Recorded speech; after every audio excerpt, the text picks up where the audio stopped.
We're ready. Okay, welcome to episode 10 of University and Everything in Between, take 2.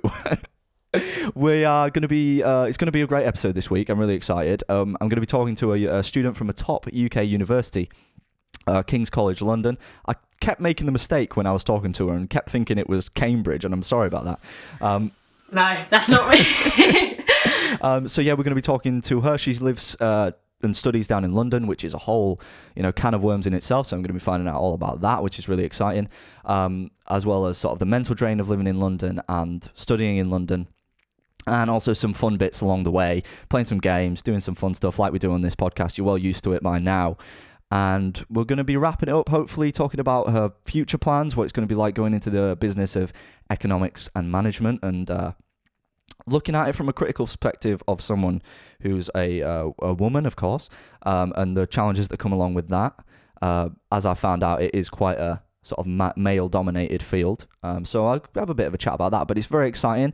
I'm joined to talk about all of this with the wonderful Ying. She is a YouTuber, inspires people, showcases her life on YouTube, shows people what you're doing day to day. It's fascinating stuff.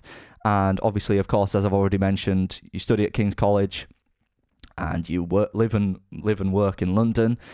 So welcome to the podcast. How are you doing? Thank you so much, Liam. It's an honour to be here. I'm very, very honoured. Yeah, I'm looking forward to this chat. It's going to be good. You feel sufficiently hyped again. I've been doing this. Like just ticking off all the little boxes, just like, oh, thank you. No, it's brilliant. It's brilliant to have you on. Usually at the start of these podcasts, I give people the opportunity to do a bit of a plug, like 30 seconds, just whatever you're doing, whatever you're getting up to, just tell people what's going on in your life. So a little bit about me, I make weekly videos on YouTube, which is youtube.com/Chow. I also post on Instagram, which is also instagram.com/Chow. I just post, daily content, a lot of my dog, a lot of food, a lot of uni life. Hope you check it out and let me know if you like it. If not, don't worry. But yeah.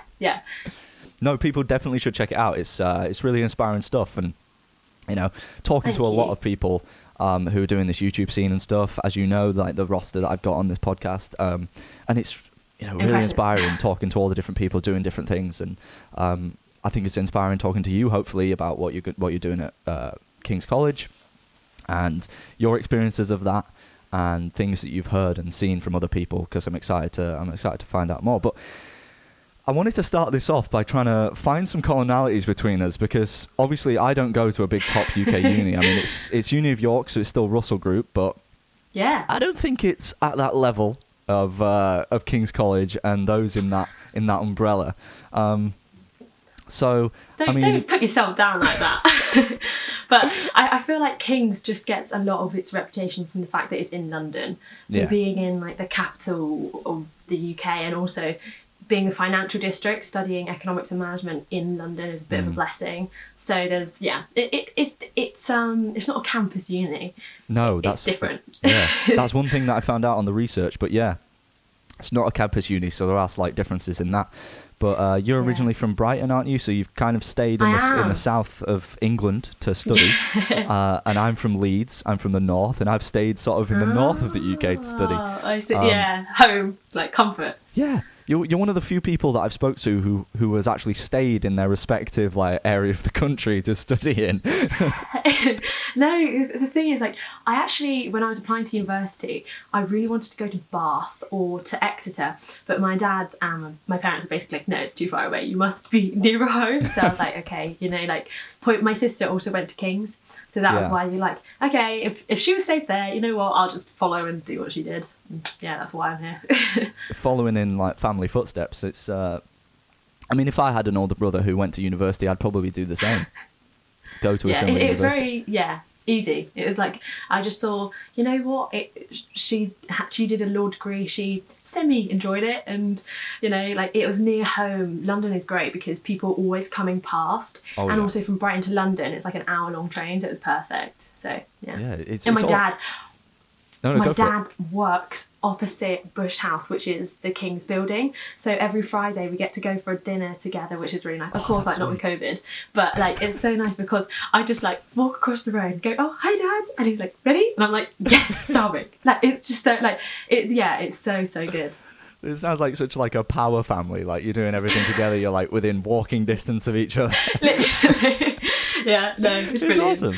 awesome. As a bit of a side tangent, obviously this is something that you have talked about a lot, and it's a slight traumatic thing that you've had to deal with in your life. It's when you injured your ACL, I believe it was. Oh God. And we have both, it turns out, gone through physiotherapy. Did you tear your ACL as well? I didn't tear my ACL, but I had a what's it called, in between the two bones that connect in your knee, the thing. The ligament Yeah. or the tendon? I think it was the ligament, you know, like the muscle Yeah, that's yeah, between two yeah. bones. I had something wrong with that, and I had to do physiotherapy. So Oh wow. Yeah. Yeah, no, snap. I mean, it's a bit of a rocky ride since then because I had like another accident in February, and so I'm going to see my CT. I'm going to have an MRI and a CT on Tuesday. So yeah, whether my physio was successful, we will find out. But yeah, that's cool. I didn't realise. yeah, imagine like Was it? imagine like, you know, yeah, we both injured ourselves. Woo! Yeah. I mean, was yours through sports as well? Yeah. Because you've been sharing it on social media, people have been quite, you know, invested in your like physical health journey. I bet a lot of so people are nice. excited to, you know, see it get resolved. Finally, honestly, because like I had my ACL surgery a year and a half ago, just before I was going to go to Everest, and then so that was literally like that must have been it was a year and a half ago, just before I started uni. And then my physio was like, "Oh yeah, no, you'll be fine. Just like she told me I could go run a marathon." So I was like, "Okay, I'll just do like a few small runs." Yeah. And then that's when the accident happened. Ah. And so I've been posting. I posted my X-rays and some of my MRIs on my Instagram, and I was like, "Oh, let's see if any of the doctor people who follow me can tell me what's wrong." And they all got it right. Like it was so funny. They're like, "This looks like a tibia fracture," and I was like, "Yes." Like it was really cool. But yeah, no, like it's so nice because You're like jumping the queue to get your results back just by posting it on Instagram. Oh dear. Honestly, yeah, that's good. I love the classic physiotherapy exercises when it's like knee or relative, like you have to like stand on a box and do like little squats on your knee. The lift and the drops. Yeah. Oh God, I remember I used to do that with Elvis on in the background. I'd be like, ding, ding, ding, ding, ding, ding. And like I was just be like, "What are you doing?" I'm doing physio. Like, duh, can't you see? You've got to make it fun. These things are really boring.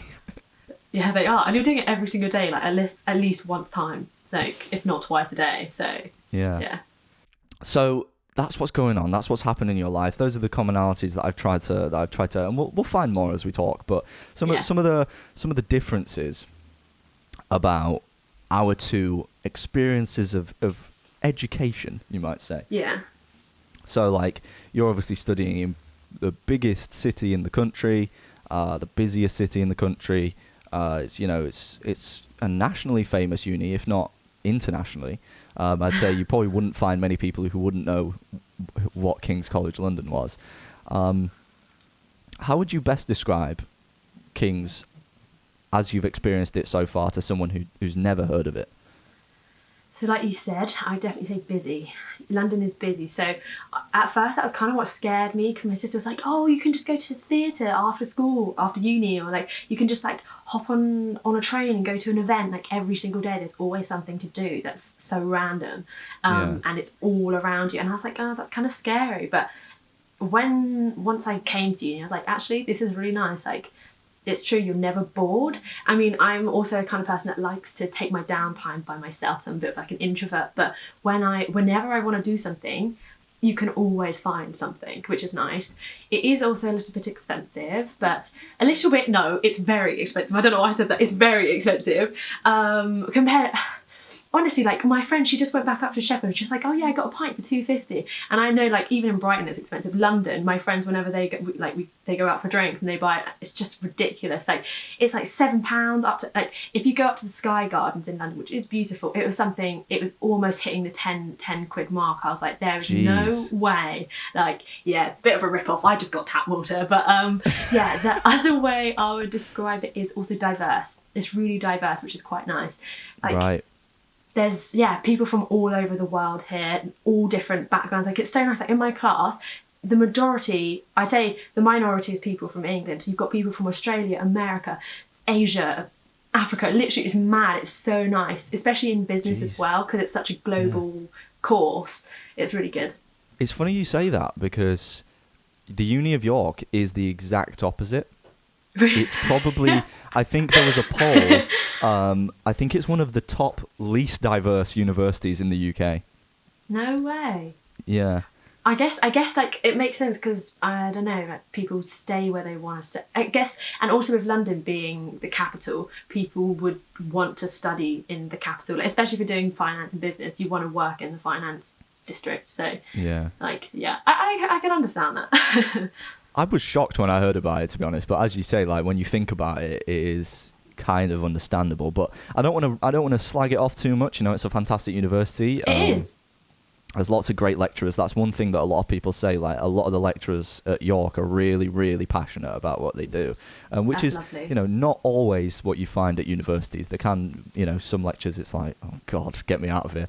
And also, I feel like once you have a good lecturer, it's 50% of the grade. You know, like all you have to do is the other 50. Like, if the teacher wants you to succeed, is passionate about their subject, it just makes a huge difference that you want to go to the class. It's so frustrating. Yeah, so that's really good. That's very nice. Yeah, it's good. It's positive. And there's just like from what I've found, there's just full of like really ambitious people, you know, doing loads of events and really like bringing together that community. So it's really exciting. And yeah, I'm not trying to you know sell it too much, but it is a pretty cool uni. So I want to talk about life in London a little bit before I talk about specifically King's College.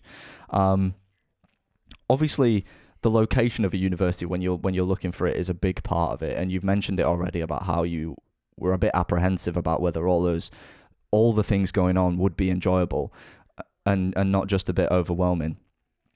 Apart from like, you know, sort of like, you know, pushing yourself and trying something new, was there any other reasons why you wanted to study at King's College, or was it like a case of family ties or that sort of stuff? It's kind of, like I say with Poi Ming, my sister, she went to King's. It was also when I was looking at the rankings for economics and management, King's was up there because it was quite funny. What you often find is that people at King's who do economics and management often applied for Oxford who do economics and management. So I'm pretty sure King's is the only other uni that does economics and management apart from like Oxford. So often if you've applied for that, it's because you're like, then you have a backup.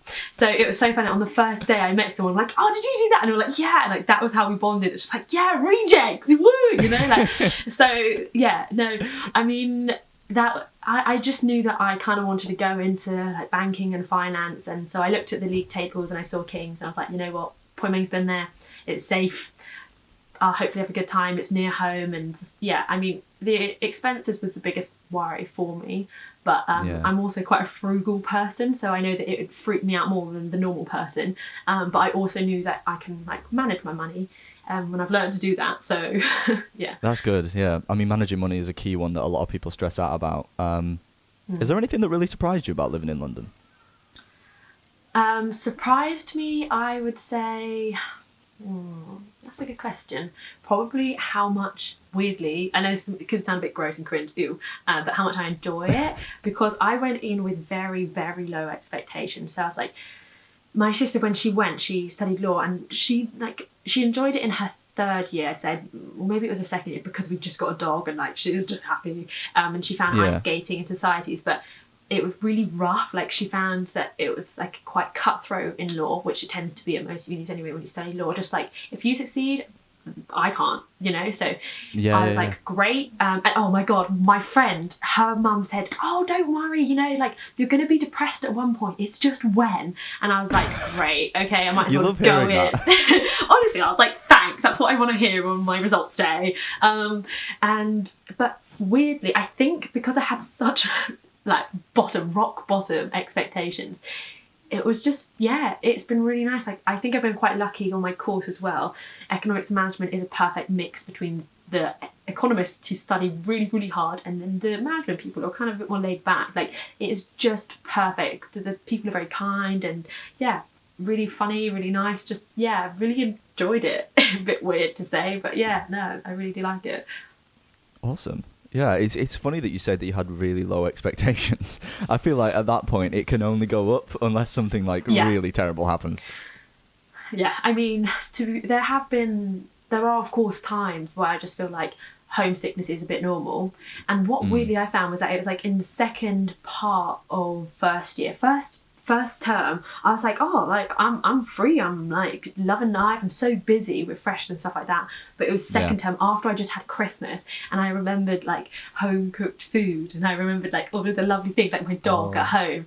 That was like, that's a bit hard, but yeah. There are moments where it hits you like, you kind of miss the home comforts a little bit. I had the same experience. It's like you want to just be able to go back to that comfort, but something that I was really interested to find out about, which is a worry that I feel like everyone goes through, and it's when they're looking, you've moved out of first year, you're no longer in halls anymore for people who live in halls, and you have to go out into the jobs market, not the jobs market, sorry, the housing market, the jobs market. That's next year, don't. Yeah, that's third year, that's after we graduate. Let's not talk about that just yet. What is it like in London trying to find a house or an apartment or a manic? Manic is the word. It's so quick. So I think every single time that I went to go see a place, I would put an offer in. Like, if I liked it, I put an offer in. I think we were rejected twice and almost a third time. Like, luckily the third time, right.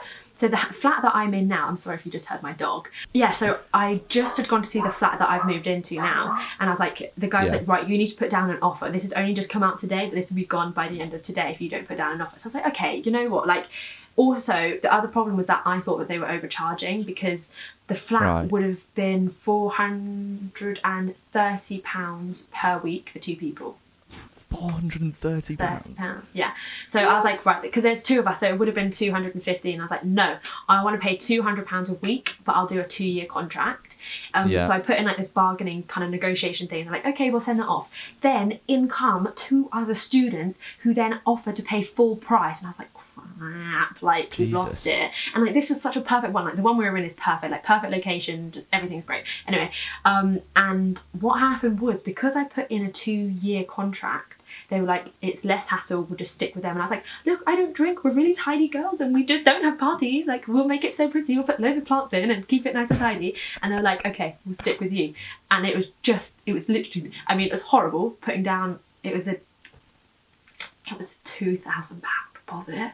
So like, when I saw the 2,000, honestly, I was like, I can't believe that has just gone. It was just horrific. And then I went and celebrated with McDonald's, which was really nice. But honestly, I couldn't afford anything else. So, yeah. God, that is mental. Yeah. It was, a £2,000 deposit. But it's okay. We're hopefully going to get it back. So, I hope so for you. Jeez. Yeah, no, we've kept up the flat really well.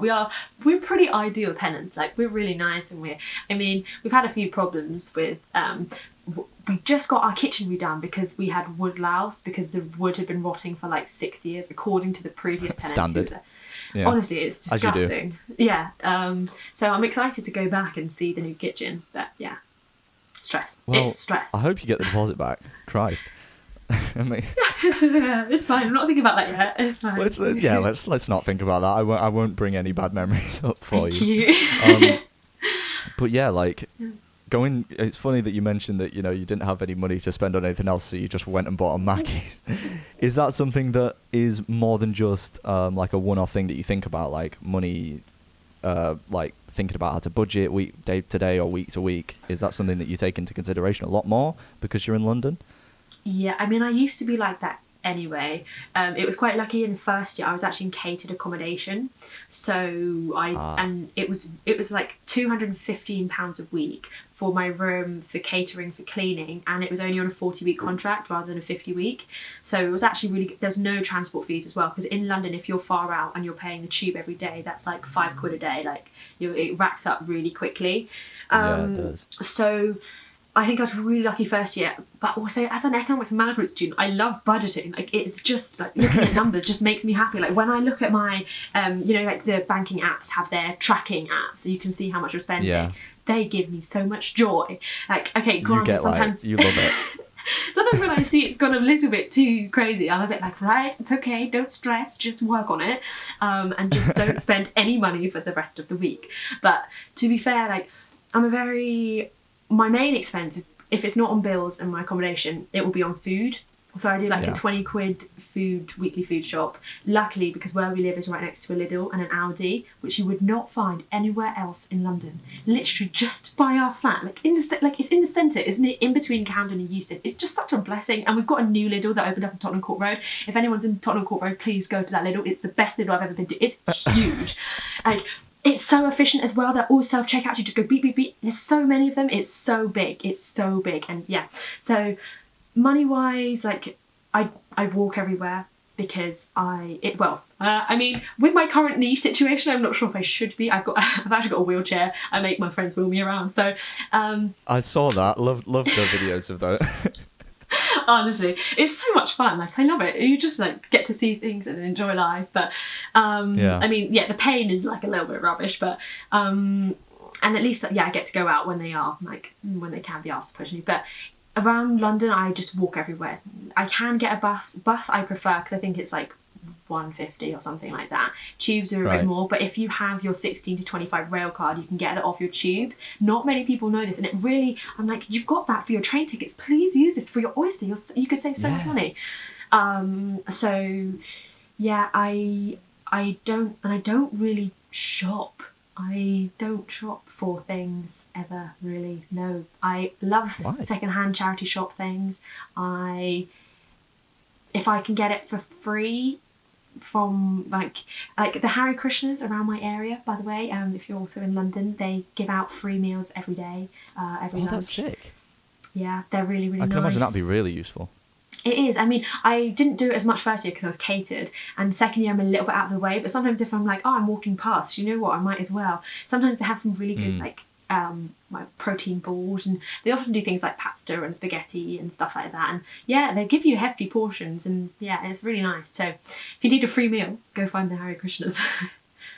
Right, well, you started to get into talking a little bit about some of the issues and things that you have to navigate and be aware of when living in London. So I thought we'd do a little game where we try and like get you, as someone who's lived in London and knows London, to sort of debunk some myths about things that people assume when being told about what it might be like to live in London, and the truths as far as you know them, if you know what I mean. Cool.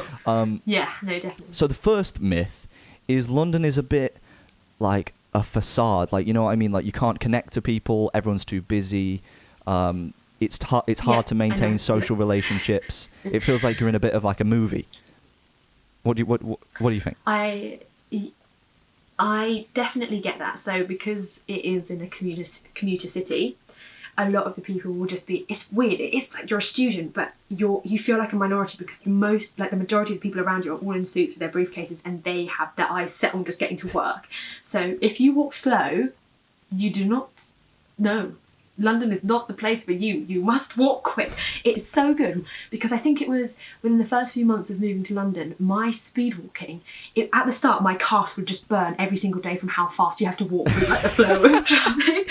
But it was so good. Like, I got so quick and I loved it. Oh, God. You've like built up muscle in your legs just from speed walking. Literally, just from love it. And it was great. I would say you wouldn't really often get much conversation out of work people. Like, if you're sitting on a tube, you just kind of stay silent. You don't really speak to many people.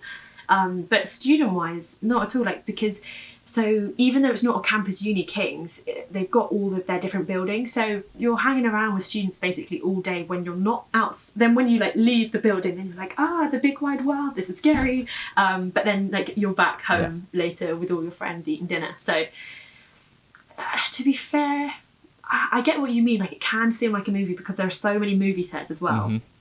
It is a literal movie. So I was out at College Hall on my first year, and it is right opposite Senate House, and that is where they film. So there'd be constant movie trailers, like film trailers, you know, with the like people would live in them, like actors would live in the, and they'd be like opposite me. I'm like, I'm neighbours to an actor and actress. Like, it's mad.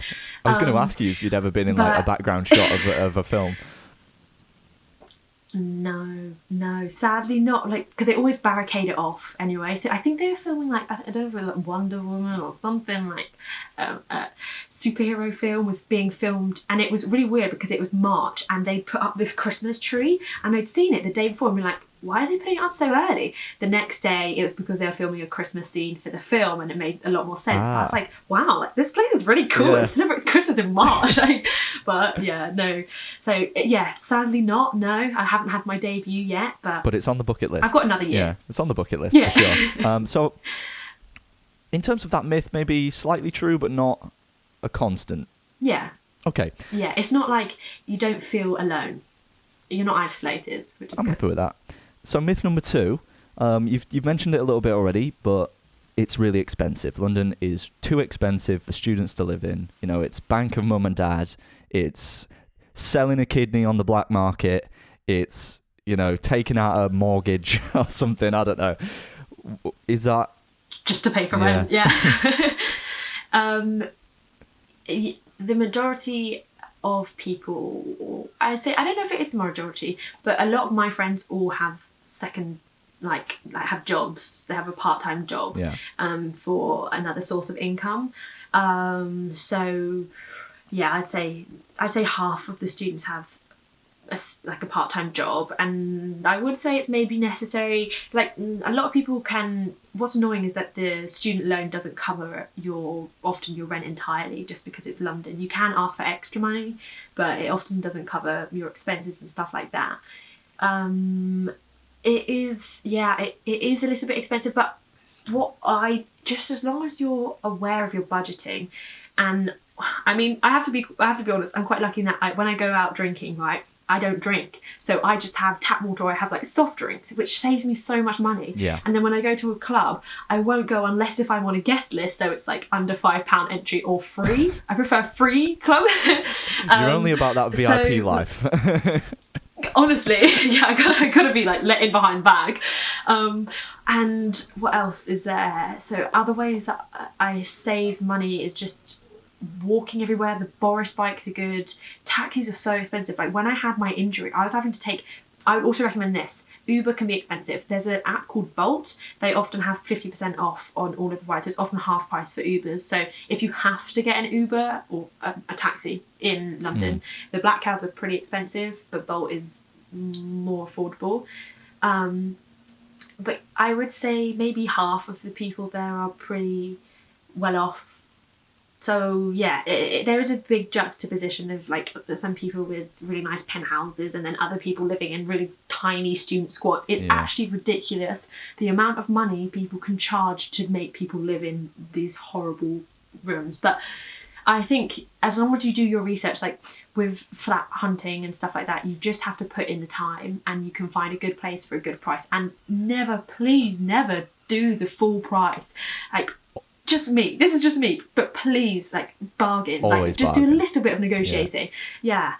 Like, it just kills me a little bit. Like, even sorting out our bills this year, like, we've been with you for a whole year and we've been prime customers paying every month on time, and this is how, and then they're like, yeah, okay, we'll try and find you a better deal. You know, like, just like that kind of stuff.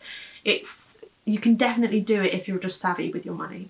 So it shouldn't exclude people from lower income backgrounds. Also, Kings especially have loads of scholarships. So my sister had 2 years free at uni on her law. If you are going into law, there's a Dixon Poon scholarship. Also, they're doing a hardship fund. So if your parents are over a certain amount of money, but you have been put in some situations because of COVID or something, you can apply for this and get like a couple thousand if you need. So there are lots of grants and schemes out there to help people who can't afford it, which is really good. You've covered quite a few different sort of London issues. Sorry, there. I just chat. I just go on tangents and then I try to bring it back. So you've mentioned that there are many ways to get around London. It's not just, having to use tube all the time. The few times that I go down to London, it's like, that is a bit of an experience for me because I don't go there very often. It's fun. So I'm like, you know what? It's got to be tube. Yeah, it is fun and it's quick as well. Yeah. So. But you're an avid walker, so you walk around London as well, mostly. Yeah. What was really one thing I did forget when I moved to London, one of the things I was most worried about was that it's too big. Like, I know it's busy, it's just too big. I was like, I can't. I've been living in Brighton for 20 years and I don't know any street names. Like, I'm so bad. There's something wrong with my brain. I just can't remember street names. I need to be told like what shop is on there, and then I know what you're talking about. Yeah. In London, I think because I've been walking everywhere, it feels so much smaller now, and I actually know where places are, and it's so mad because like I was born in London, my mum's from London, my dad, my sister, they've all spent years in London, and so they would used to speak about, oh yeah, Leicester Square and Chancery Lane and all of these different things, and I'm like, now I know because you're on it. It's actually not that bad. Yeah. So that's something. But yeah, when it comes to transport, I personally wouldn't recommend. My friends used to ride Boris bikes. Just around to get to places because one of my friends used to be a teacher in Hackney, right? So he'd have to have a long cycle, but it was so much cheaper and also it's good exercise. But please wear a helmet. Like I wouldn't recommend myself because it's just so dangerous. Like you see these bikes like turning a corner and then the bus comes by and you're like, no, you see it in slow mo. You're just like, no, yeah. Please no. And like the only reason I love riding Boris bikes inside the park. So inside Hyde Park is amazing. So much fun. I can imagine. I've never ridden a Boris bike in my life. Really? No. I mean, right now with COVID, maybe be like careful of handles and sanitized wipes, the whole thing. I don't know if I would recommend. Exactly. But yeah, so. Walking is good. Bus is also good because I think if you can change bus as many times as you like within an hour and it won't charge you I heard anymore. that, yeah. I heard that from a mate who lives in London as well, and I was like, I'm going to make use of that, but that's pretty cool, yeah. Yeah, really, really good. Another myth that is seen as more of an international thing is that the UK is London. Do you know what I mean by that? That when people travel to the UK, it's mostly just to go to London and they never explore like the north or villages, areas. Have you travelled up north much and explored, or has it more just been?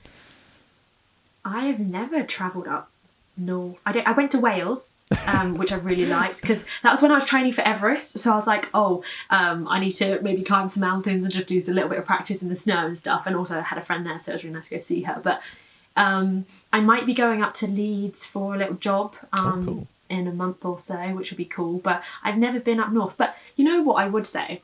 I don't think that... Yes, okay, most people do come into London because of that's where all the airports and stuff are. But the majority of people I find, when they come to the UK, they will go to places like the Cotswolds, to Oxford, to Bath. You know, where there's all the, like, Hogwarts vibe. Yeah, you know, Harry Potter. I love Harry Potter. Like, I can understand the reason why they'd go there. Yeah, definitely. But so I feel like some people do come to London. Some people, I say the majority would, but it's not. They wouldn't just stay in London. I feel like a lot of people do day trips. Right. Okay. One of the last myths that I was gonna throw your way was the fact that in London, a lot of the food can be really bad. But I mean, because a lot of international people come into London and they experience British cuisine, and there are lots of different cultural foods in London, but the British cuisine specifically is seen as quite terrible. I did a bit of research because whenever I go to London, I like to experiment and try different things and food and things like that. And the different cultures. But in terms of British food in London, there's a very famous pie shop called Armant's Pie and Mash. I'm not sure if you've ever been there. It's like a world famous like pie shop. It's like where the pie was invented or something. I don't know. Probably not, but they do a really good pie. And it's like a really famous like working man's lunch in London, to go and eat a lunch at this pie shop, and you get pie and mash, and it's like classic. But a part of the meal that they do is something called jellied eel, which is literal pieces of eel chopped up and then like suspended in jelly, and it looks disgusting, but it's like jelly like jelly, but just doesn't taste of anything, and it's just clear, and it's just got it right. and there's Lovely. eel in it. Is that really English cuisine? I wouldn't be surprised putting eel in jelly. Like, that doesn't sound like a very... Oh, God. I don't know. Like, it just doesn't sound very nice. But maybe I've never tried it, so I can't say anything. But what would you say about the sort of food options in London, in terms of whether it's awful or whether it's great? Like you said, London is really cultural. So I don't know. I know. So in first year, I was saying that my accommodation was catered, and a lot of my friends were French. Oh, wow. And I feel like French people have very high standards for certain things, especially breads, and like pastries of any kind. So we used to have soup, and there'd always be this free loaf of bread, or for breakfast they would have croissants and things like that. But for these French people, they were like, "What is this? Not a croissant!" Like, they were like, "There's no butter in here." They were just like ripping it apart, like, "Look, it's getting so angry dry." at the And I was bread. like, "Yeah." It was like, fair enough. I mean, it wasn't great, but like, also because it was catered, I felt like it was some form of free food, so I just eat it anyway. But like, it was really funny. They'd be like, "No, we are going to go and get our French stuff from Paul," or something like that. And like, fair enough. Like, when you come from such a high standard, I feel like it must really kind of crush the You've soul got to lower go yourselves to the UK food standard. fake croissants. Definitely, like, yeah, but. What is nice is that there are loads of restaurants and things like that, and they don't all have to be really expensive either. There's a really nice Greek place around the corner from our campus that I like. English food-wise, what is it? Fish and chips. The classic, I love a bit of fish and chips. But that's also You're because from Brighton. I'm from Brighton as well, so we have that a lot here. So what else? To be fair, I'm not the best because again, to stick within my budget, I buy my weekly food, and I might go out maybe once or twice a week max. And I go out with my dad, of course, for dinner, and then he can pick a nice place, and then it's not often English. Sometimes it is, and like, my dad loves a good pie. Like, who doesn't love? Like, it is like pie, mash, gravy, that kind of thing. Bangers and mash, just with like a little bit of herb, sprinkled on top, and it's very nice. But like, exactly. I wouldn't say the food is. I feel just because there's so much variety, I would almost say that, like, there's the whole Chinatown. Like, it's brilliant. Like, there's so much. There's like the dim sum and stuff. I would say it's actually pretty good. But that's because I don't. Yeah. Like, there's so much choice. So well, thank you very much for debunking London. And you covered loads of stuff there. I mean, travel, money, food, social life, all that stuff. So let's talk about mental health and your university. That was the big topic that I was going to talk to you about. In research for this, and when we were talking, I watched a great TED Talk from a guy called Alex Chang about the university experience at Harvard, and he basically does like a full expose about his experience at Harvard, and what isn't often talked about in the media, and it's things like it's a variety of things, and it surprises you when you hear about it. But it's like expectations from parents. It's like the sort of the expectations from the university, because they're such a high caliber university that they expect a lot from you. Just because you got in doesn't mean you get a free ride to like top grades. There's also the like feeling of being part of a tradition, and how that can be quite overwhelming for people, because of a university that's been around for so long, especially people like universities like Oxford and Cambridge, which have some of the maddest traditions that I've ever heard. And I'm going to be speaking to people from those universities and getting them to explain just what the hell is going on. And then also just like, if you do struggle at these universities in terms of like the academia or social life and stuff like that, you can get sort of forgotten about and left a little bit. And not really picked up on as much.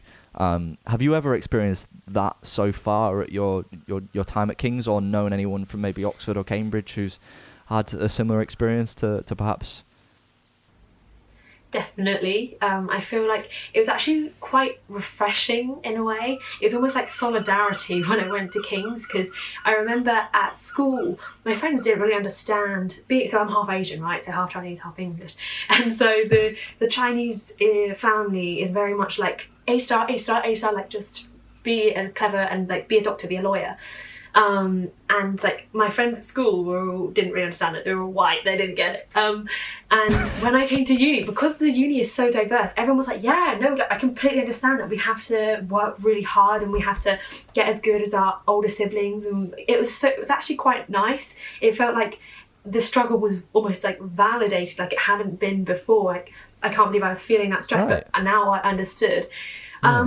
And I think King's does know that. They also offer a lot of, so something that I took up this year was they offer free therapy, which is really big. At the moment, it's online, so you get 5 sessions. So you have your free introduction session, and then you get 5 sessions depending on what you need.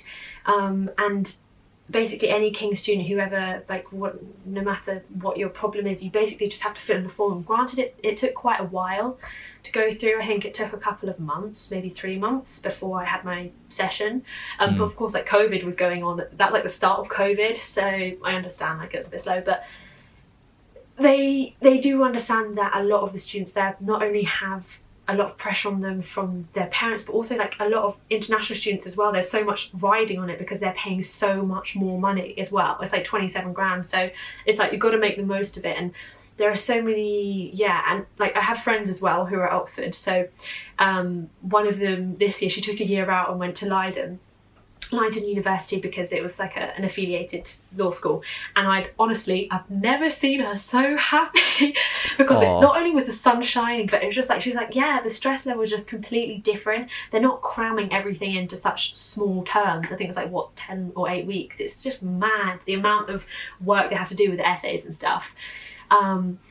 But yeah, at King's it is pretty hard at times, but because you've got so many students and friends around you who are going through the same thing, it makes it a lot easier, which is really nice. So what's the atmosphere like at some of these universities? Oh my, well, it was during my gap year, I think, when I went to go visit my friend at Oxford, and I did a little vlog about it because I was going to visit all of my friends and I wanted to compare them and do stuff like that. And I remember, granted, it was exam season, so there was a lot of, it was just like, you know when you can just smell like sweat or just stress in the air? Like at the end of the day, I actually had a headache. It was a bit weird. Jeez. Like I was like, it just felt like there's a lot of pressure. I don't know why. Like you just entered the library and you'd be like, right, silent, just don't speak, just work. And it was just hard. It was just, I wasn't even there as a student. I was there just like visiting my friend, but you can still feel, it's just like the way that people like look, just like we're stressed. They just look at you and like, we're stressed, don't talk to me. Just like, So that, and it was really funny because when I went to go visit my other friends at other unis like Canterbury, Kent, and like it was just a lot more laid back. It was like, it of course depends because on what you want, like the social life, or I mean, that being said, my friend at Oxford, she has a great social life. She works so hard, but you kind of got to balance it out by also then like going out really hard and just like forgetting about all the stress, so putting it all to the back of your mind. Yeah. Just trying to figure. Yeah, but I mean, it like mental health at uni is such a, there's so multifaceted. There's so many things that are going on because each student, of course, is different. Every university is different. They've all got different services that are available. I think some definitely do it better than others, but King's does it pretty well, I'd say. They have lots of things. So they even came out with, they mentioned to us on a talk about, I think it's called the White Wall, which is basically... Yeah, we have one of those. We have one of those at our uni, yeah. Yeah, and like, so there are also a lot of like support buddies and mentors and stuff. So because I'm going to go into my third year, I'm going to be a mentor and a group lead for freshers. So hopefully helping them settle in. So there's always like a kind of like a buddy system, which I know they've also got at Oxford. They've got like the weird family trees and stuff. But we gathered that Oxford is a bit of a mental place. Yeah, I think but the thing is, I was speaking to my friend from Oxford about this, and she was saying that actually Cambridge is apparently more hardcore with the work. Oh wow! I didn't know that. It's like they're competing. It's like they're competing with each other. It's like who can be more Maybe. ridiculous. But yeah, so yeah, it is also really important, and I'm very, very glad that you're like destigmatizing it. So thanks. Oh well, I mean, I'm just trying to speak to people who are going through this, because I'm not a spokesperson for every different sort of struggle and experience at university. So I want to speak to as many different people as I can. And I mean, I find it really fascinating that people from sort of minority backgrounds and like Asian families and things like that still have that massive like parental pressure to go into like doctorates and law degrees and things like that and achieve huge results, and then you see online that depression rates in students are going up, and people choosing not to go to Oxford and Cambridge, and or people who do just struggling, and you hear about horrible stories, and it's like you don't want to be that person, and you don't want to end up in that situation, because it's a nasty place to be in, I can imagine. And whilst you can joke about it and have a bit of a laugh about Oxford and Cambridge, it's so wacky. It's like, and I will be doing that with people in the future episodes from Oxford. But at the same time, like there are serious issues that aren't tackled at these universities, and students not getting the attention and the right help and resources that they need. And just, in my opinion, just a ridiculous amount of pressure to achieve against all reason and odds, and I find it's quite shocking. Something that helped me was a friend told me, because when I went to university, I was used to getting like, when you get a grade, it's 100%. It's like out of 100%. When you go to uni, think of it out of 70%.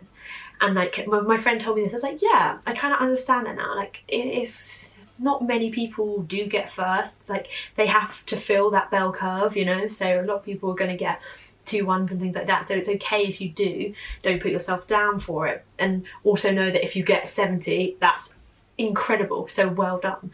And it's just like little things like that. When my friend told me that, I was like, oh yeah, that makes so much sense. Why you're just like really like happy, like just like yeah. So just little things like changing your mindset on how things are graded, and just know that often it's a case of like, oh yeah, you're, what do they call it? Like a little fish in a big pond, but you used to be a big fish in a little, like that kind of, like it's a bit of a juxtaposition, but it's actually really important that you kind of push yourself out of your boundaries and you meet new people and you learn. It's just all an experience, university, at the end of it, and just try and make the most out of it, and don't put too much pressure on the end result. Of course, like that is what's going to be written on your CV, but yeah, like there are 3, 4, 5 years that you're never going to get back. Just try and have a good time. Yeah, absolutely, I second that. Did your sister tell you anything in advance of you turning up to King's College to be aware of, or like did she give you any advice? Well, there is some advice that I would give people, not just King's, anywhere in London. Please do not get your phone out late at night, like on your phone. It's so dangerous. The scariest thing I've ever seen was, I don't know if you get this up north, but the people that come on motorbikes and just like take your phone and then run off. I'm not sure, to be honest. I'm confused about what this story is. Like, what I'm this innocent northerner who's not heard of this. So late at night, if people are on their phones and they're walking alone, even if they've got headphones in, basically people come along on motorbikes and they just take it from your hand and then they just zoom off on their motorbikes. And I remember the first time I saw this happen, the person was literally like right next to me, and I was just about to get out my phone, and what was horrible is they like ran off with his phone. He ran after them, almost got hit by a car, and then he was like, please, can someone call the police? Like, you can't do anything, like you don't have your phone. And like he was just in hysteria, and it was really horrific to watch. And the amount of people, especially students, that it happens to, because they tend to go around like where students live, because they're like, oh yeah, they'll just be on their phones, like not paying attention. That was quite scary. And like I'm also a person that's very like one of my biggest fears is like burglaries and the dark. I don't like it, and London is known to not always be safe. And when someone asked me this, I was like, you just have to be a little bit wary. But you know what? It's not a bad thing, because it's a good skill to basically be present. So yeah, live in the moment. Live in the moment and not get robbed. Exactly. It sounds like a good. yeah. That's my top tip. I'd heard of rumors of like it being a bit more having to be a bit more diligent. I mean, you'd assume so anyway, being it's such a huge city, filled with so many different people, and like there are going to be people who try and exploit students. That is unfortunately just the case of the world. But yeah, I think if people take your advice and just be a bit, aware and diligent and not take unnecessary risk. But I mean, even I was like, from my perspective, you wouldn't think that just being on your phone while walking down the street is taking an unnecessary risk. Like, yeah, I guess it's because it's late at night. I don't really know. It was just really horrible to watch. I felt so bad for the guy. Like, he was like, it was when the car almost ran him over from the other side. I was like, God, this is not going good. No. I mean, as well as that, another thing that I would say to people who is to make the most of living in London, because all I'm going to say is once you're not a student, it is very, very expensive to live there, because you've got to pay your council tax and stuff, which you don't have to pay as a student. You don't have student fees, you don't have catered accommodation. Like, there's so many bonuses you get being a student in London, so make the most of it, especially with student deals on theatre tickets and stuff like that, because I mean, it's a luxury to live in London once you finish studying there. If you're working in a nice high-paid job, then yes, brilliant. But the majority of people do have to move out after they've studied there. So try and make the most of it where you can. Yeah. I mean, obviously because you're studying at such a stressful uni, and there's lots of those unis in that area that are very stressful and intense, you've got to have things that you're doing aside from your degree that help you relax and de-stress. Exactly. So that's what we all need. Definitely. Now, some of the things that I was researching with you in particular, you're very passionate about choir and singing, and you're passionate about sustainability. You're also passionate about being a YouTuber and exploring your creativity that way. Yeah. And you're passionate about music in general as well, more genuinely. I mean, a lot of people are passionate about music. It's a great release. It's a great vice.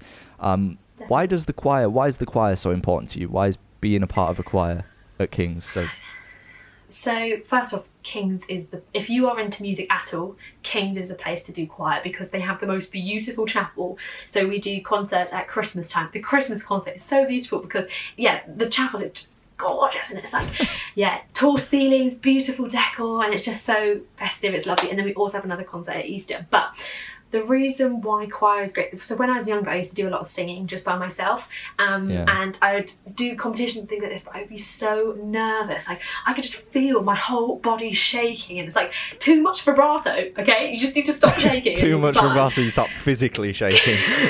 Literally. I was just so nervous. But then what I remember was the first time I sang with the choir, I was I didn't feel nervous. I was I'm doing the exact same thing. I'm literally singing, but I just felt like I had people. So then I use that mentality a little bit. So whenever I do sing now alone, I pretend that I've got a choir with me, and that I can hear them at the same time. Oh, wow. Also, it's such a good release. So I was treasurer of the society this year. My favourite role was because I used to get everybody biscuits. So we have break time halfway through. An hour in, and I loved that, and I'm biscuit time, and everyone gets their favourite biscuits or their sweets and stuff, which is really good.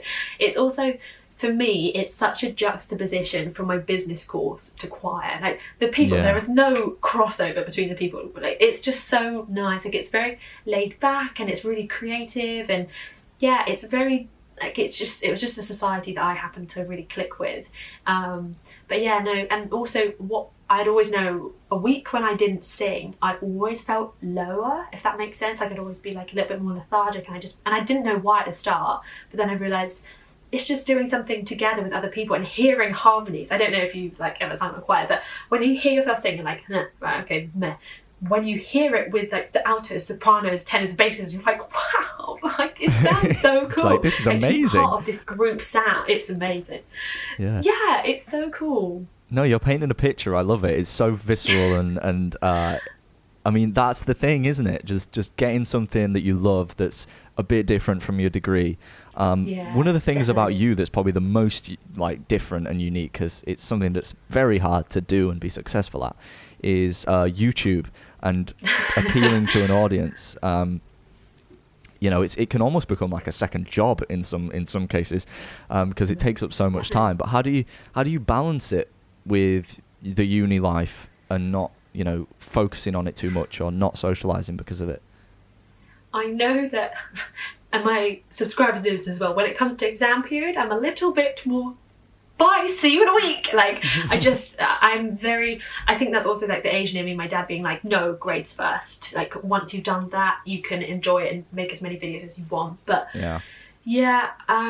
I've always done it. I've been doing YouTube for like the past 6-7 years, a long time, very, very long time. So it's just kind of like second nature to just film things a little bit, and just kind of the people that I also have that watch me and comment and stuff like that, I couldn't not make a video just because they're so nice. Like, it's just like an interaction. Like, if I don't get that, it always like lifts my spirits a little bit whenever you you probably know, like whenever you release a podcast, like it's just like a little buzz, and it's like people have received this and it said that they helped them or whatever. That is just, you can't put a price on that. Like, it's worth so much of your time. But I mean, to be fair, so when I was doing my GCSEs, I was making videos, doing Instagram, stuff like that. I also had a part-time job. I was doing choir 5 times a week. I was also doing hockey, and like, it was just mad. Like, I just wasn't sleeping. But you're just making me feel lazy here. No.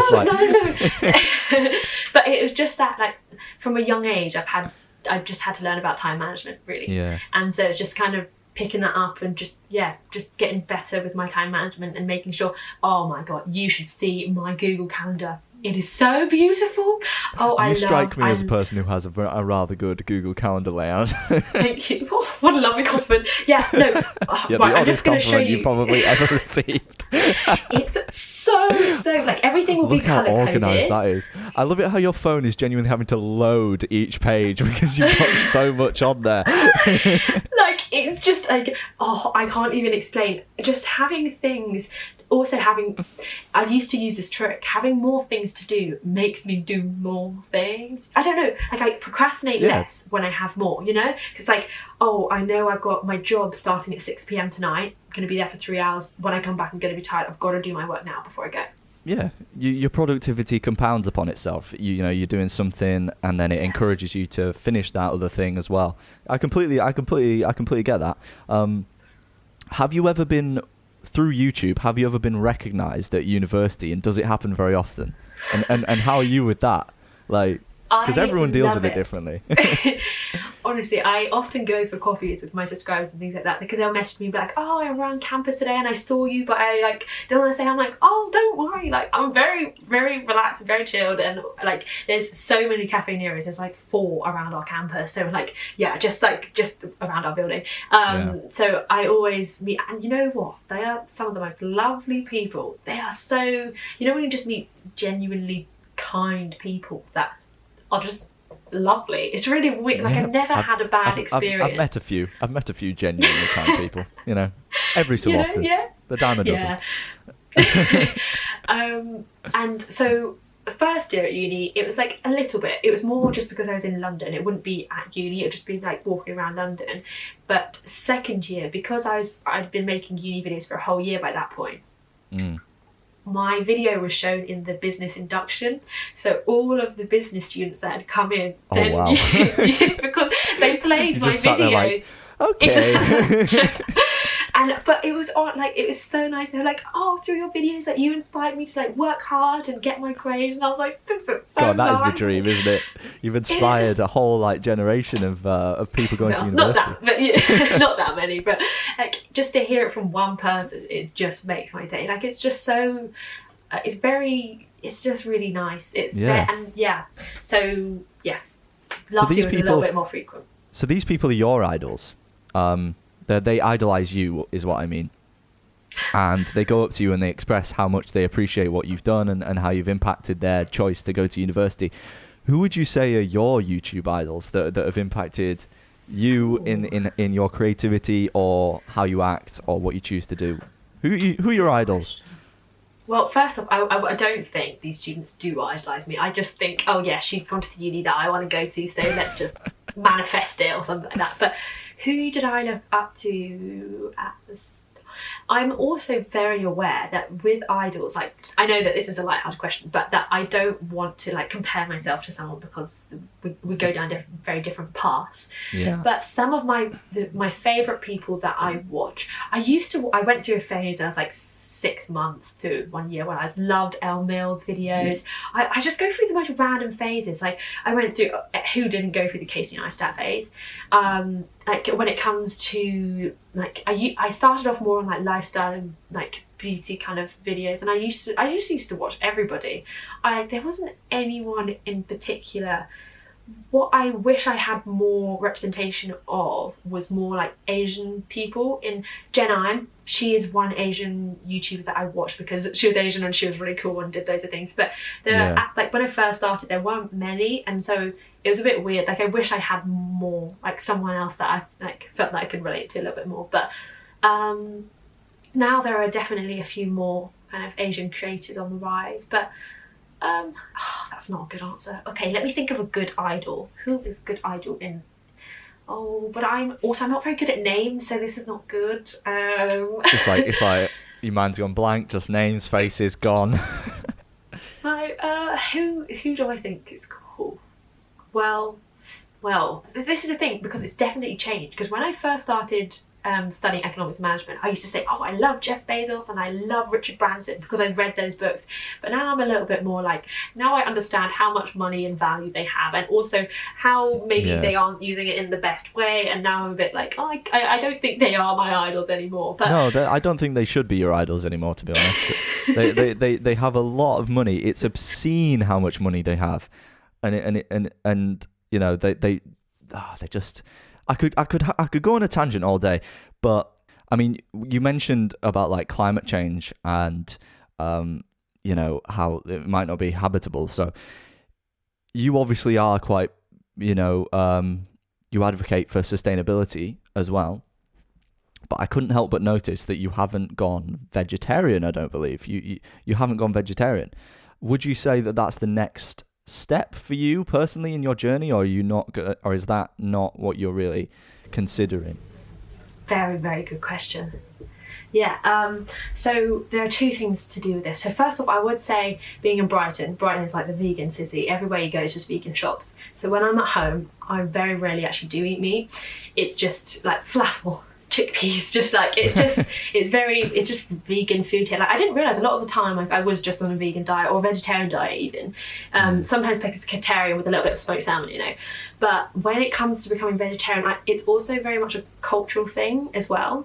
So when I go to see my Chinese grandma, she puts on these kind of like, I call them banquets, because there's just like loads of sharing plates and things like that of different types of meats and fishes and things like that. And it's kind of, to her, what it used to be is like a symbol of, I can afford this. Like, you know, I'm trying to make my family, like, look, this is trying to make my family proud of, this is what you eat. And if I went to her yearly or bi-yearly party, you know, her food offering, and I was like, oh, I can't eat that because I'm like, I would just feel very like slightly disrespectful. There are also loads of great vegetable Asian dishes, but it's like a cultural thing, if that makes sense. I don't know if I can explain that right, but my flatmate is also vegetarian, so at uni we very rarely ate meat. I think I had bacon once this year, which is quite a big change for me. Like I completely understand. There are loads of things. So like, even when I was growing up, I only had soya milk. I didn't have cow's milk because of like allergies and stuff like that. And I've stuck with that. And my new favourite is actually oat milk. But there are loads of other things. Like with sustainability, it's not, the thing I'm really passionate about is ESG, which is environmental social governance. So that's not just to do with the environment, although that is like the most important thing that we must protect before we go on to the social, being that you must pay everybody fairly, and like things like boohoo, just this big no, you know. And then the governance is like, what is the financial institutions and what are the governments doing to make sure that this is legal and that there are requirements. when it comes to environments, like, so like, I was saying I don't shop, I don't really buy things. Like when it comes to fashion, this is like 6 years old, it's very bobbly, but you know what, I maybe when I start a job I did the only thing I've bought this year is 2 suits off Depop, because I was like, you know what, I'm gonna be like a fancy lady next year, I'm gonna need some like suit clothes. But Depop is a great place for students to like get cheap clothes second hand. You're sharing clothes. Yes, it's more sustainable. It's like saving money, saving the environment. It's really, really good. And it's also giving, also another thing is like with the charity shops, and there's also another app called Thrifted that's just come out that's very similar to Depop. I think it's just trying to like have a little bit of a competitor to make sure that they're not a monopoly. But yeah, just make sure they're not a monopoly. That's the tip. Yeah, so it's just like I'm definitely not the pinnacle of like someone being sustainable, of course, because I do eat meat from time to time, and there are so many things like I have single-use plastics at times to time. Like I try not to, of course, but I have reusable knives and forks and things. But what's a good example? It's just more like it's just being more conscious. I think being more of like a conscious consumer rather than being like, back in the day on my old YouTube videos, I used to do loads of hauls, and I used to do things like, oh yeah, look at this, because I love bargains, right? Oh my god, look at this £3 t-shirt, like what a bargain, I need more. What a bargain. Like, here we are, here's a YouTube haul, check it out. Exactly, like that was what a lot of my content used to be, and I realised only recently, the reason I stopped those is because £3 is not enough to pay for people's wages, for the material, for their time, for the creation, for the shipping, for everything. Like, no. Yeah, so it's just like little changes and just being more conscious. Like I'm definitely not the pinnacle of sustainability, but I just like to do my part. That's all. Yeah. No, that's respectable. Is it easy or more challenging trying to be sustainable in London? Is there more option and variety because it's such like a big city, or is it? Yeah, I'd say it's probably easy. Also, I should note that it is almost like a privilege as well to be able to kind of shop more sustainably, because a lot of the time things like that are more expensive. So, yeah, I know. Yeah. But especially in London as well, a lot of they have these shops in like Planet Organic, very expensive, but also because it's got better ethics behind it. But they're like refillable stuff where you can refill your lentils and your beans and your cereal, so you like just use your old jars and stuff. They're quite expensive, but I love shopping in Aldi and Lidl because they do no plastic on their fruit and veg, and a lot of their fruit and veg, and Morrison's as well. So just like, even though sometimes you have to pay 20p more for no plastic, which doesn't make any sense, it's, for me, 20p is fine. I'll pay that. I'd pay that too. I'd second that. We need to go no plastic. Yeah. I mean, I've stopped eating I've like stopped eating bacon, choosing not to eat bacon anymore. Props to you. Yeah, I know. I'm just fishing for like a confirmation of like, yeah, I know. But I'm, it's about making small steps, and deciding to not eat bacon anymore seemed like a good little small step. I tried some vegan biscuits recently and they were absolutely amazing, loved it. And then I got absolutely ripped apart by a mate who was like, I can't believe you're so surprised that vegan food tastes nice. Like, I was like, all right, I'm trying. There is a stigma. Yeah, there is a stigma that it doesn't. I remember when I was younger, because I was really young, and because of my dietary requirements, so I couldn't have gluten, sugar, dairy, I used to basically live off rice cakes and soya milk. And soya milk at the time, I remember being like, this tastes really gross, but it just became like normal to me. But also now I've realised that soy milk is definitely better. Like there are just so many more alternatives that have been just made better. It's not like how it was 20 years ago when they had no research in it and it was just small little shops just doing it, which is also great, but it was just the taste, like, I don't know why people don't think it. Sometimes some things are a little bit dodgy, but you know what, like, you just saved a lot of CO2. There is also something that I started doing over 108 days ago, was planting trees on a free app where you can just plant a tree for free every day. A tree for free every day. Bit of a tongue Yeah, and twister. so like it's really cool because they show you your CO2 offset and stuff like that, and it's called Tree App and it's free. It's just like little things. It's just so cool. Like, if I can do that, that takes 30 seconds of my day, and I've just planted a tree. it's very Not cool. everyone can say that. Yeah, I love your energy about it. I love it. Okay, so I'm going to move on. I'm going to try and play this game now. I have no idea if it's going to work, so bear with me. It might be completely rubbish. So Okay, I've got no see what happens. expectations. Yeah, just set those expectations way low.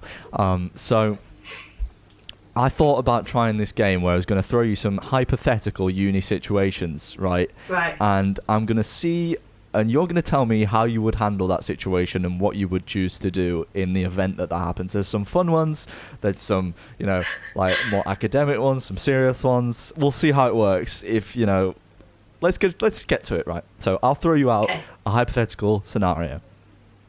And you just off the bat, you don't have to think too hard about it, but just off the bat, just tell me what you would choose to do.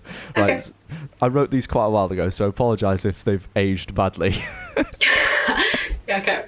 Not COVID Okay, proof. so you've just left the club on a night out, and I did full research into this one. You've just left the club on the night out, and you've got to make that key decision that everyone makes after a night out. Up north, it's cheesy chips and gravy. That's pretty much the standard staple of food outside. But it's also sometimes McDonald's. So you have that option. You're in London. You've just left the club. Where are you going to eat? Is it a kebab shop? Is it Mackey's? Or is it somewhere else? They do have a lot of kebab shops in Camden, but I myself have never gone for that. I would go for chips as well, often because I don't even drink. But if my friends are going to get a snack, then I've got to get one too. And also, I've just done a lot of dancing, so I deserve it. It would most likely, more often than not, there's also McDonald's right outside Heaven, so that's often where we go while we're waiting for the taxi or like the cab home. Yes, McDonald's, and my favourite is the chicken nugget and chips. Like, if I can get a kids meal, that's fine because you get a toy with an apple pie. But I know that the 20 box of nuggets is better value, so yeah. I mean, food after a night out is essential. Right, next one. Everyone's at uni, everyone's independent. Now, the thing that happens, it's a big event that takes place for everyone every year. It's your birthday, right? And now a big fun thing about being at uni is you get to do surprise birthdays, you get to plan them, stuff like that. Right, you have been challenged with the task of finding food for this person's birthday party, right? They love chicken. Okay, this is a hypothetical person. Which chicken shop and where are you going to get food in London? Okay, it depends on the friend, right? So one of my friends works at Nando's, so I'd be inclined to be like, let's get you a box of Nando's or something like that kind of chicken. But we also have chicken cottage, but the thing is, I know what their favourite is. So if they really love KFC chicken, then I get them their KFC popcorn chicken. That's my favourite thing. I've only actually ever had popcorn chicken, but I really liked it at KFC.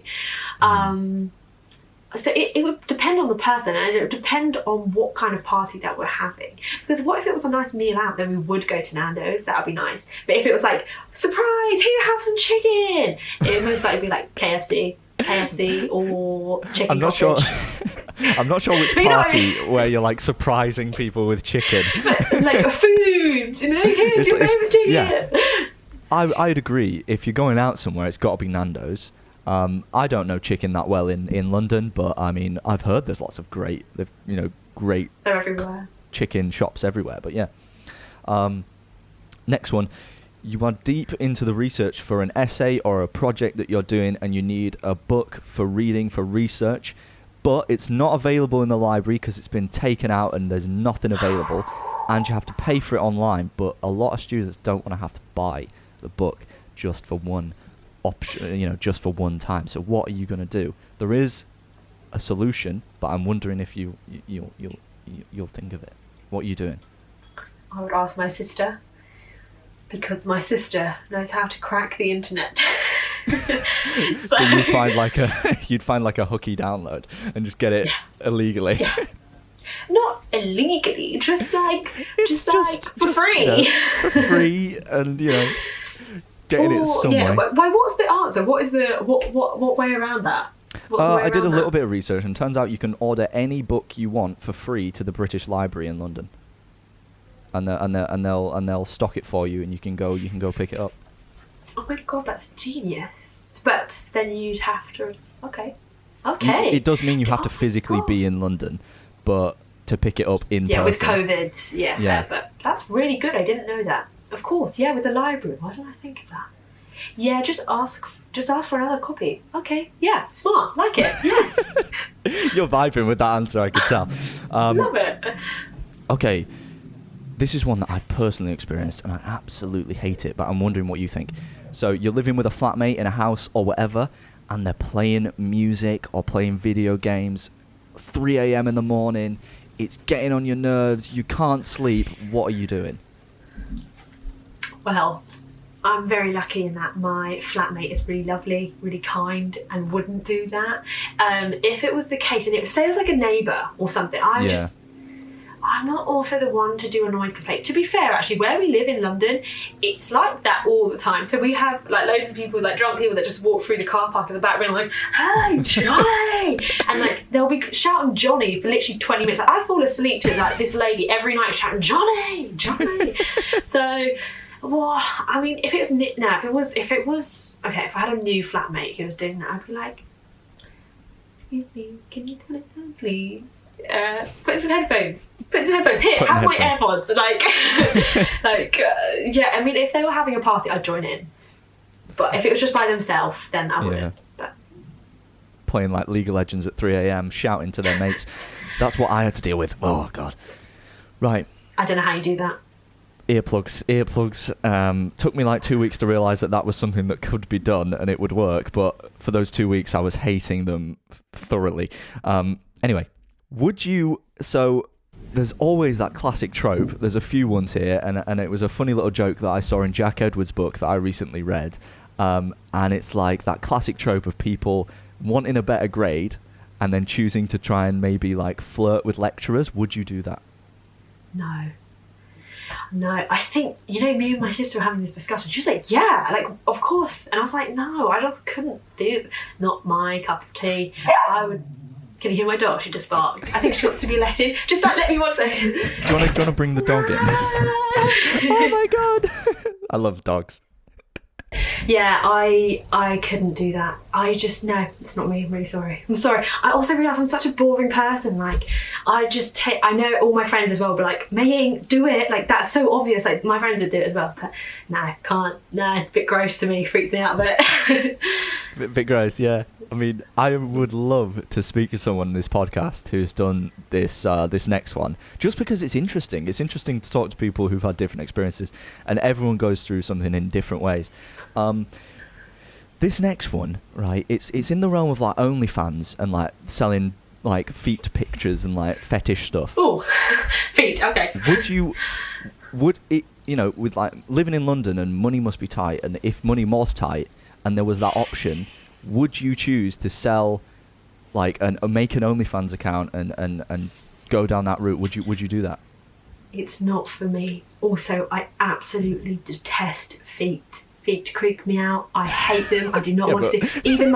I never wear open-toed shoes. I think they're disgusting. I just can't. I just hate It doesn't feet. matter if you hate it. I don't get it. I know. Again, if someone's willing to pay you I know. for photos of your feet. No, I know, because you can make decent money off it as well, but it's just not really me. Like, even my friend, they have these like sugar daddy websites and things like that you can try. Yeah. I'm not for that, but just hearing the stories of just like 400 quid here, 500 quid here just to sit at a bar, but also no, that's not me. It's just a little bit unsafe. There's just something about it that I'm a bit like, when you owe you don't owe someone because you've given them a service, but I always just, even if I don't owe someone money, I just still feel like I just owe them something, so I don't think it's for me as a person. I mean, I respect that, absolutely, don't get me wrong. But I stand by what I said. I'd love to speak to someone who has been in I'll that. get you in contact. Yeah, get me some contacts. That'll be like proper dodgy. Yeah, this guy wants to talk to you about the fact that you like sell pictures of yourself. It's like, what? No, but it's just so fascinating because like everyone's in different scenarios, and I think it'd just be really interesting to find out like how you get into that situation and like maybe some of the dark sides of it. Yeah, definitely. And when it goes South from being innocent to being a bit sinister. I feel like with it, what also annoys me sometimes is that I'm completely up for girls. Like, you know what? Throughout history, it has more been like women are objects of men, and only men, like girls can't make money out of their own body. Like, it's just more now like they have control over it. So like things like online porn and things like that, there's so many layers to it. It's just so unsafe, so unrealistic. There's so many things. And then with OnlyFans, there's like loads of people because it's also so much of taboo about the whole subject as a whole. But yeah, like there's just so many things. Yeah. I know a lot of people have a lot of strong opinions on it, but I just feel like this is the first time that I know a lot of girls can benefit from it. And so some people are like, oh no, you shouldn't. I don't know. But yeah, it's just, yeah. No, you have a valid opinion. I mean, this is a game, but like in a sense, it does create that opportunity to have like a serious conversation about something like that actually does happen at university. So yeah, it's a fun way to open up these sorts of conversations. No, this last one is way more like fun okay. and a bit out there. I'm hopefully going to be speaking to Max Fosh in the future, hopefully, who's like the king of meal deals, right? Oh. You're in a rush. It's lunchtime. You're running into Aldi or Lidl. What meal deal are you picking up? To be fair, What like cheap meal deal? It's always Tesco's for a meal deal. Because is it always Tesco? Oh. I mean, Tesco's good. It's always good because it's £3. All the others in London try and like boost the prices to like £3.50 or £4.50. It's not a joke. Yeah. So Tesco's, I would go in and I'd either get, well, this is a problem because of the slight gluten intolerance, the eczema elbow. I would go for if they didn't have a gluten-free option, and often it's just like a gross salad. I'm not really up for that. I love duck hoisin wraps, chicken Caesar wraps. I would get it with Eat Natural yogurt bars. I've been converted by a friend. They're like it's the yogurt and almond ones. So good. Used to get the naked drinks. Then I found out that they weren't 1 to 5 a day. Felt like I was being cheated on. So I've moved back to the innocent smoothies, and I think they're better. Yeah. Awesome, love it. Thank you so much. There we are. Uni hypotheticals. Did it work? Did you enjoy it? Good. That was really good. Thank you. Well, I want to know though, what's your meal deal? What's my meal deal? I love those like oat yogurt pots that you just literally like. I know it's like not good for like environment and stuff, but it's recyclable. Yeah, exactly. What else do I like? I really like those like 3 chicken like variety ones where you'll get like 3 sandwiches and it's 3 different like types of chicken the big style. ones. I like those. Yeah. Because I like to eat. Who doesn't? Yeah, gets me through the day. When I eat. Yeah, you got to get through the day. And yeah, like one of those like oat bars or like a yogurt pot thing. And then for drink, I haven't had any like lemonade pop for years. It's been pretty much banned in my house. Oh, really? And it's just basically meant that I never drink it. Occasionally I do because it's like, you know. Yeah, a treat. Once a treat, yeah. Oh, okay. But since, you know, because we used to drink pop like every day.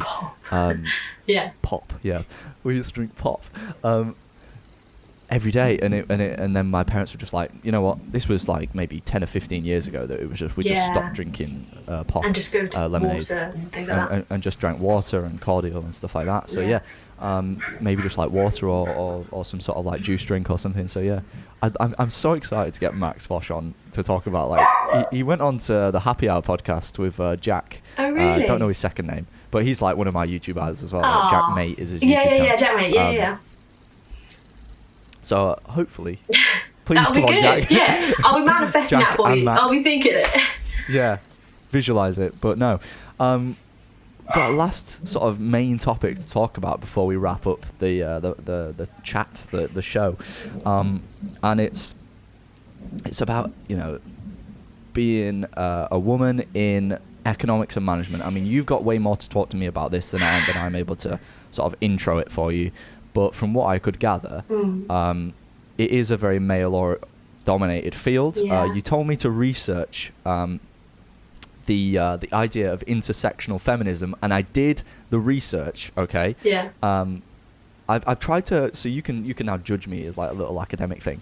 I'll try and now like explain from what I could gather what it means. So it's the idea that there's a complex cumulative effect of different aspects of an individual's like social or political identity that then combines to form, and this is what I found quite interesting, it combines to form either like quite a unique form of discrimination, or it can combine to form quite a unique form of privilege, which I found quite interesting, because whilst it is trying to highlight that there are way more than just singular identities of people, the reason why they are discriminated, it's often more than just one thing, whether it's the colour of their skin or like the gender or their sexual orientation. It's usually like a culmination of those things, or how some of those things, in terms of how we've seen quite a renaissance in sort of careers and you know how they've started to have like quotas of the different types of diversity they've got to have, and how it can almost be a privilege and like a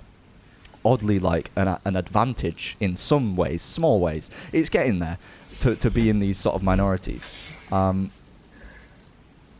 I anywhere close to getting it right? Definitely. When it comes to intersection feminism, it's more based on the fact that when feminism came in and like basically coined a term, it was more to do with white females being as privileged as white males. And then over time it's like realised, oh wait, but there's another layer to that. You can't like it was basically saying if you're a black female, you can't be saying that you're being like there's prejudice against you just because you're female and you're black. You can only have one. Like people like it's just basically the idea that accepting that there are just so many layers to it. And yes, definitely in banking. So these things with the quotas, there's so many things going on about like, oh, you're just there for the quota. Like, oh, you don't actually have the skills. But anyway, that's another story. But it's more that especially minorities in finance and banking, when you walk into a boardroom of the majority of the FTSE 100 companies, there are so many stats on this, just white males.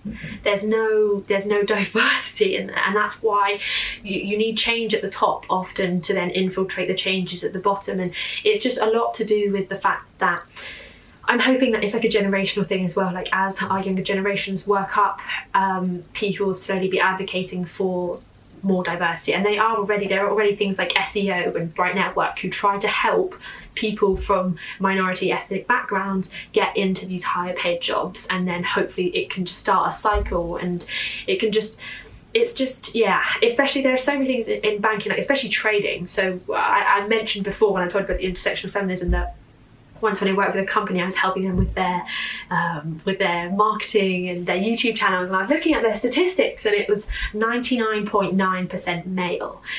And it just really infuriated me because I was like, wow, you really need to work on that. Like you need to change that, because if you are trying to teach and encourage and inspire the next generation of traders, you don't want them all to be male and from England. You want the diversity. You want females from all different races. You want all sexualities. The diversity is just really, really important. But what frustrated me was that they almost were like, no, like it's better that we just keep it with the people who, you know, really want to do it. And it's just like, it's because the minorities don't know that they can do it. They're not told you can do it from a young age, that they aren't. So yeah.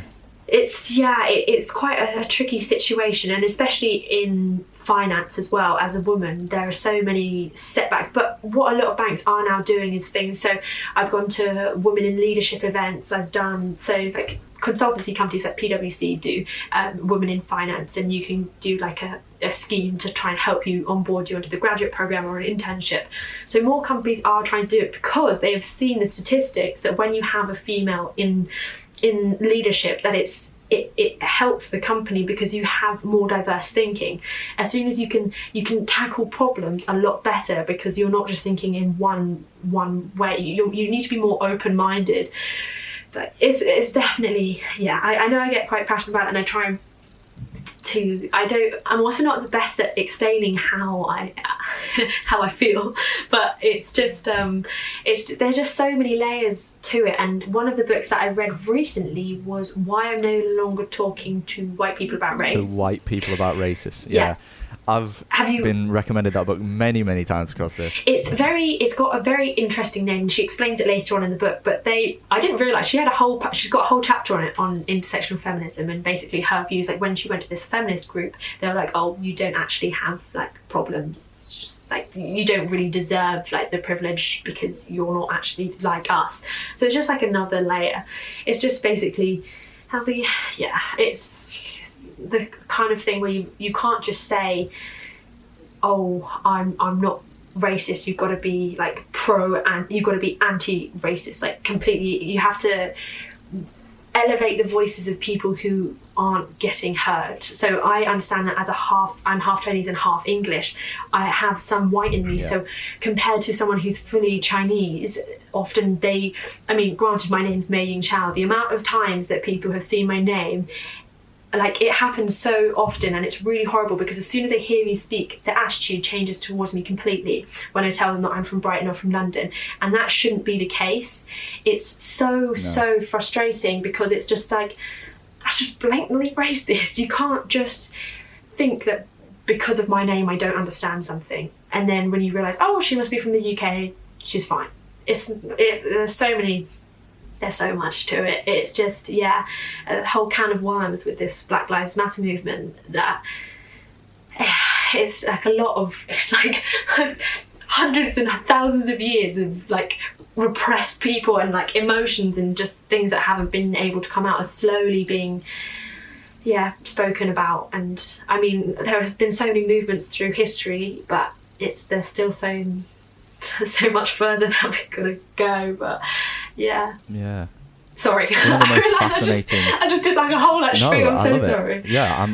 I love learning about it and finding out about these different experiences. One of the most interesting analyses of the situation of like Black Lives Matter and racial equality was the idea that it was like the rest of society has been gradually rising with like people who's been discriminated and like slavery and all that has been left behind, and then with people think in society, like especially in the UK, that ever since laws have been passed to make racism illegal and it's just vanished. To start that it's vanished and it's become like that, like it's on the same level and it's now moving together.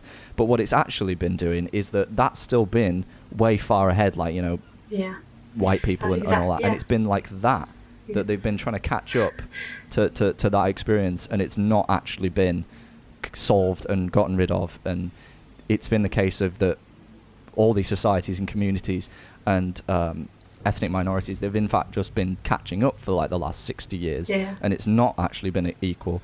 And I think we've seen that a lot, and it's still prevalent in universities at the minute. And I find it fascinating when you mentioned that you feel like you're being regarded as filling a quota, or you feel like when you tell people your name or you're putting your name forward on applications and they don't know you, they just see the name and they see what you've written, but they don't know you until they've spoken to you, and then their opinion changes that much.